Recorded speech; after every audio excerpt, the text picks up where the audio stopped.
नमस्कार मु ध्रुवराज। आज आम से ही विषय रे आलोचना करिबा जहाँ समग्र मनुष्य समाज रे घटुछि।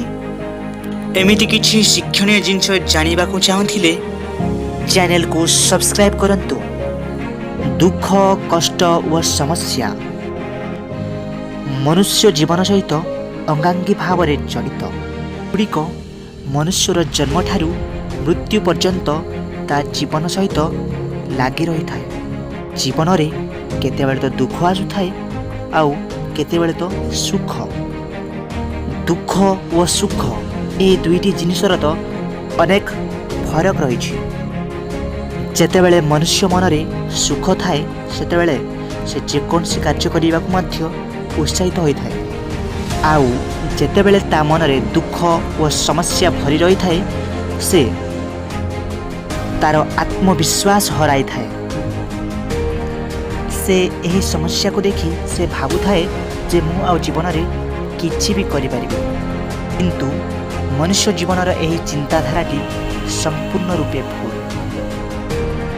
तेणु जड़े मनुष्यटी समस्या दुख और कष्ट समय मध्य से चेष्टा कले निज लक्ष्य पथरे पहुँची पारिबो।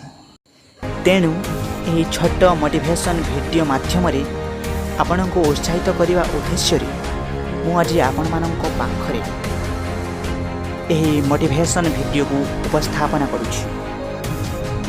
प्रथमटी हेउछि जीवनर रास्ता रे चलैबा को हेले केते घात प्रतिघात सही आगकू बढ़िबा को पड़िबो। प्रतिपादरे समस्या हेले सही समस्या जीवनर शेष सोपान नुहे बरं सही ठारू ही एक नूतन जीवन आरंभ होइथाए। द्वितीयटी हेउछि एकुटिया चलिबाकू अभ्यास करंतु। समय बड़ परिवर्तनशील। जी आज तुम सहित बाट चलुछि से काली की तुम सह न थाई पारे। यह ही परम सत्य। तृतीयटी हेउछि एही संसार रे भल काम करिवार अर्थ हेउछि निंदा व कष्ट। कारण मिठा फल फलुथिबा वृक्ष को बेसी ढेला माड़ हुए।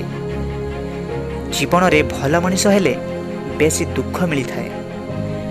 कड़ा कथा कहिले मोह मध्य बिक्री हुए नहीं, किंतु मिठा कथा कहिले लंका मध्य बिक्री होई थाए।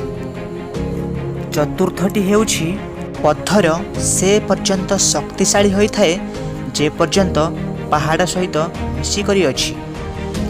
पत्र से पर्यंत शक्तिशाली होई थाए जे पर्यंत गच्छ सहित मिशी करी अछि। ओ मनीष से पर्यंत शक्तिशाली होई थाए जेतेबेले निज पाखरे धैर्य व सहनशीलता शक्ति रही। पंचमटी हेउछि भूल जीवनर गोटे पृष्ठा अटे, किंतु संपर्क हेउछि गोटे बही। जदि दरकार पड़े ताहेले भूल पृष्ठाटी को चिरी दियंतु, किंतु गोटे पृष्ठा पाई पूरा बहीटी को निज जीवन रु हरांतु नहीं।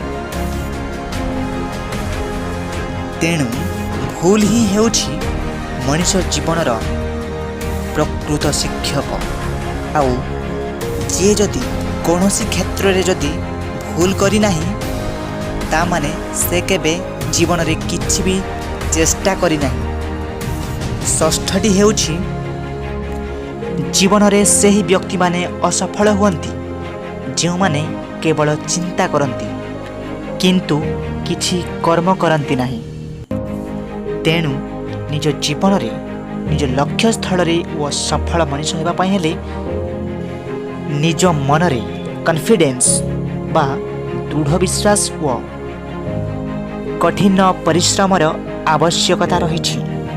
सप्तमटी हेउछि जे कौनसी एक कार्य रे विफल हेले दुखित हुअंतु नाही वो निजर से लक्ष्य पथ को परिवर्तन करंतु नाही।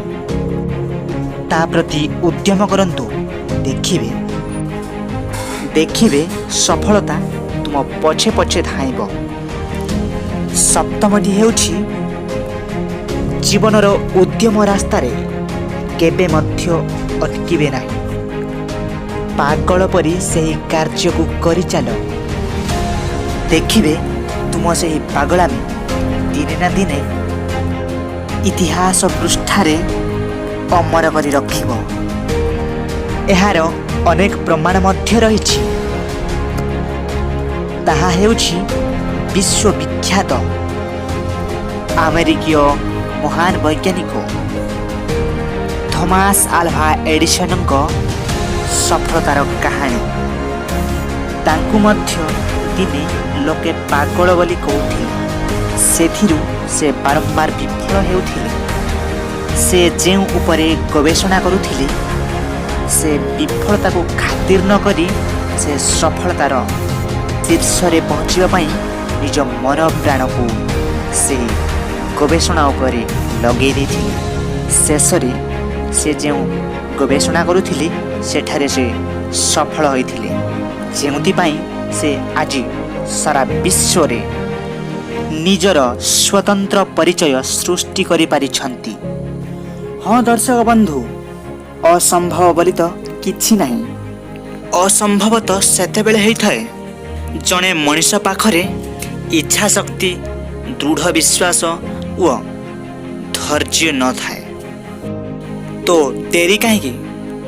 ଆପଣଙ୍କ ପାଖରେ ତ ସବୁ ଅଛି, ଧୈର୍ଯ୍ୟ ଶକ୍ତି, ଇଚ୍ଛା ଶକ୍ତି, ଦୃଢ଼ ବିଶ୍ୱାସ।